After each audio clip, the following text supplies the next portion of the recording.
નમસ્કાર મિત્રો આજની વિડીયોમાં વાત થશે દેશ અને દુનિયાના સુપરફાસ્ટ સમાચારની। શ્રીલંકામાં પહેલગામ આતંકવાદી હુમલાનો ભારે વિરોધ વ્યક્ત કરવામાં આવ્યો છે। જમ્મુ કાશ્મીરના પહેલગામમાં 22 એપ્રિલે થયેલા આતંકવાદી હુમલાનો સમગ્ર વિશ્વમાં વિરોધ થઈ રહ્યો છે। પહેલગામ આતંકી હુમલા સામે શ્રીલંકામાં પણ મોટા પાયે વિરોધ પ્રદર્શનો થયા છે। લોકોએ પાકિસ્તાન સામે પોતાનો ગુસ્સો વ્યક્ત કર્યો છે। તમને જણાવી દઈએ કે પહેલગામમાં પાકિસ્તાની આતંકવાદીઓ લગભગ 28 લોકોની ગોળી મારીને હત્યા કરી હતી। મિત્રો, અન્ય મહત્વના સમાચારની વાત કરીએ તો હાનિયા આમિર અને માહિરા ખાનના એકાઉન્ટ ભારતમાં પ્રતિબંધિત થયા છે। પાકિસ્તાન વિરુદ્ધ વધુ એક મોટી કાર્યવાહી કરતા ભારતે હાનિયા આમિર, માહિરા ખાન અને અલી જફર જેવી મોટી હસ્તીઓના ઇન્સ્ટાગ્રામ એકાઉન્ટ બ્લોક કરી દીધા છે। હવે તેમના એકાઉન્ટ ભારતમાં બતાવવામાં આવશે નહીં। કાનૂની અવરોધને ટાંકીને આ પ્રતિબંધ લાદવામાં આવ્યો છે। ઉપરાંત 16 પાકિસ્તાની યુટ્યુબ ચેનલો પણ પ્રતિબંધિત કરવામાં આવી છે। મિત્રો, અન્ય મહત્વના સમાચારની વાત કરીએ તો પીએમ મોદીનો આગામી 9 મેનો રશિયા પ્રવાસ મોકૂફ રખાયો છે। રશિયાએ બીજા વિશ્વયુદ્ધમાં જર્મની પર વિજયની 80મી વર્ષગાંઠ નિમિત્તે 9 મેના રોજ યોજાનાર ઉજવણીમાં હાજરી આપવા પીએમ મોદીને આમંત્રણ આપ્યું। જોકે રશિયાએ પીએમ મોદીની મોસ્કો મુલાકાત રદ કરવાનું કારણ આપ્યું નથી। પહેલગામ પર થયેલા આતંકવાદી હુમલા બાદ વર્તમાન સુરક્ષા પરિસ્થિતિને ધ્યાનમાં રાખીને આ નિર્ણય લેવામાં આવ્યો હોવાનું કહેવામાં આવી રહ્યું છે। મિત્રો, અન્ય મહત્વના સમાચારની વાત કરીએ તો સૌથી સસ્તું ચેતક ઇલેક્ટ્રિક સ્કૂટર લોન્ચ। ભારતમાં સૌથી મોટી ઇલેક્ટ્રિક સ્કૂટર વેચતી કંપનીઓમાં એક એવી બજાજે તેનું સૌથી સસ્તું ઇલેક્ટ્રિક સ્કૂટર લોન્ચ કર્યું છે। નવા સ્કૂટરના લોન્ચિંગ પછી ઓલા, એથર અને ટીવીએસ જેવી લોકપ્રિય કંપનીઓનું ટેન્શન વધ્યું છે। આ નવું સ્કૂટર ચેતક 35 શ્રેણીનું સૌથી વધુ વેરિયન્ટ છે। નવા ઇલેક્ટ્રિક સ્કૂટરને ચેતક 3503 નામ આપવામાં આવ્યું છે। તેમાં 3.5 kWhની બેટરી છે, જે એકવાર ચાર્જ પર 155 કિલોમીટરની રેન્જ આપે છે। મિત્રો, અન્ય મહત્વના સમાચારની વાત કરીએ તો ભારત સાથેના તણાવ વચ્ચે પાકિસ્તાનનો મોટો નિર્ણય। પહેલગામ હુમલા બાદ ભારત સાથે વધી રહેલા તણાવ વચ્ચે પાકિસ્તાને એક મોટું પગલું લીધું છે। પાકિસ્તાનની ગુપ્તચર એજન્સી ISIના વડા લેફ્ટનન્ટ જનરલ અસીમ મલિકે રાષ્ટ્રીય સુરક્ષા સલાહકારનો વધારાનો હવાલો સોંપવામાં આવ્યો છે। પાકિસ્તાને આ નિમણૂક 29 એપ્રિલે કરી હતી, પરંતુ 30 એપ્રિલે રાત્રે લગભગ 1:30 વાગ્યે મીડિયાનું તેનું રિપોર્ટિંગ થયું। પાકિસ્તાનના આ પગલાંના અનેક અર્થ પણ કાઢવામાં આવી રહ્યા છે। મિત્રો, અન્ય મહત્વના સમાચારની વાત કરીએ તો ગુજરાતના આ વિસ્તારોમાં થશે ગાજવીજ સાથે વરસાદ। ઉનાળાની કાળઝાળ ગરમી વચ્ચે અંબાલાલ પટેલે આગાહી વ્યક્ત કરી છે। હવામાન નિષ્ણાત અંબાલાલ પટેલે જણાવ્યું છે કે આ વખતે ભારે વરસાદની શક્યતા રહેશે। ભર ઉનાળે ચોમાસાના દર્શન થશે, જેમાં કચ્છના ભાગોમાં વરસાદ થવાની શક્યતા છે। મધ્ય ગુજરાતના કેટલાક ભાગોમાં ભારે વરસાદ થવાની સંભાવના છે। અમદાવાદના પણ ઘણા ભાગોમાં ગાજવીજ સાથે વરસાદ થવાની સંભાવના છે। મિત્રો, અન્ય મહત્વના સમાચારની વાત કરીએ તો સિદ્ધુએ પોતાની યુટ્યુબ ચેનલ લોન્ચ કરી। લાંબા સમયથી રાજકારણથી દૂર કોંગ્રેસ નેતા નવજોત સિદ્ધુએ પોતાની યુટ્યુબ ચેનલ લોન્ચ કરી છે। તેણે તેનું નામ નવજોત સિદ્ધુ ઓફિશિયલ રાખ્યું છે। જ્યારે તેમને પૂછવામાં આવ્યું કે તેઓ કોંગ્રેસમાં રહેશે, આના પર તેમણે કહ્યું છે કે શું કોઈ પુરાવા આપવાની જરૂર છે? સાબિત કરવાની જરૂર હોય તેવી વસ્તુ તુચ્છ હોય છે। સિદ્ધુએ એમ પણ કહ્યું કે તેઓ રાજકીય વિષયોને તેમની યુટ્યુબ ચેનલનો ભાગ નહીં બનાવે। મિત્રો, અન્ય મહત્વના સમાચારની વાત કરીએ તો અખાત્રીજથી ખેતીની નવી સિઝન શરૂ। અખાત્રીજના તહેવારથી રાજ્યમાં ધામધૂમથી ઉજવણી થઈ। અખાત્રીજના દિવસથી ખેડૂતો હળોતરાનો પ્રારંભ કરે છે।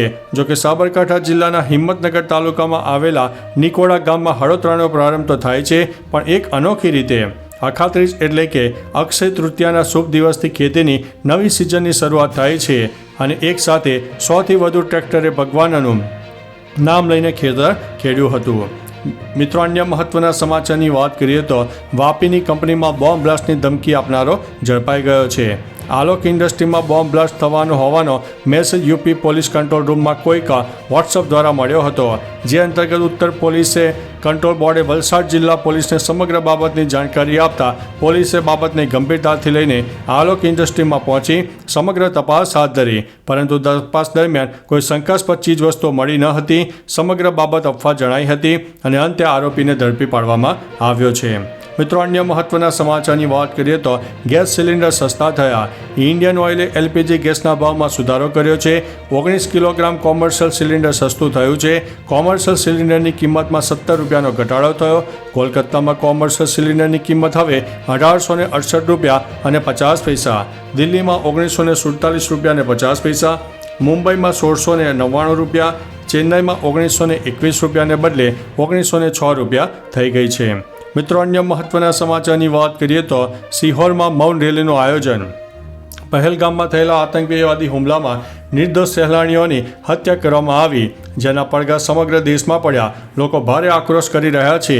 પહેલગામમાં થયેલા હુમલાનો ભોગ બનેલા મૃતકોને ભાવપૂર્ણ શ્રદ્ધાંજલિ માટે સિહોર સમસ્ત હિન્દુ ધર્મ સેવા સમિતિના આહવાનને પગલે સિહોર સનાતની હિન્દુ ધર્મ સેવા સમિતિ દ્વારા મૌન રેલી યોજી હતી, જેમાં સફેદ વસ્ત્ર ધારણ કરીને લોકો જોડાયા હતા.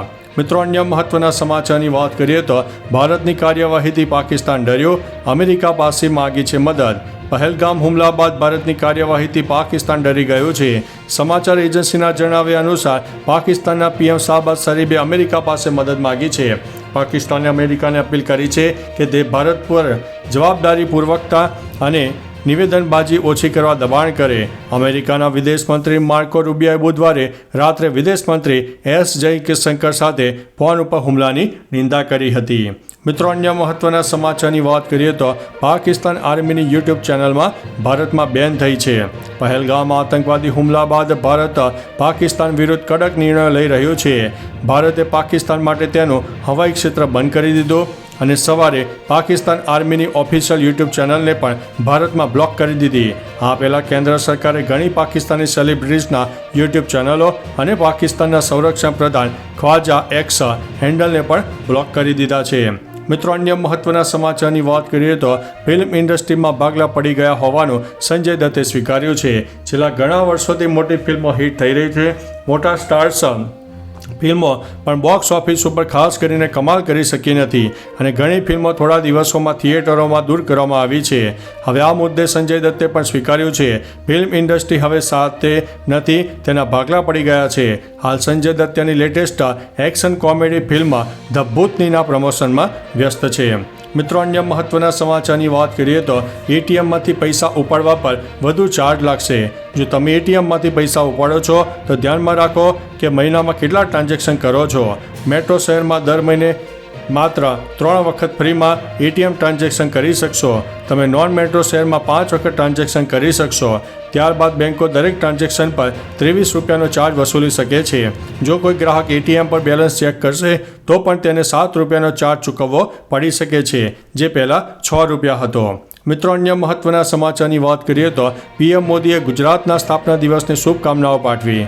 ગુજરાતના સ્થાપના દિવસ પર પીએમ મોદીએ એક્સ ઉપર લખ્યું કે ગુજરાત સ્થાપના દિવસના આ ગૌરવપૂર્ણ અવસરે રાજ્યના નાગરિકોને મારી હાર્દિક શુભકામનાઓ.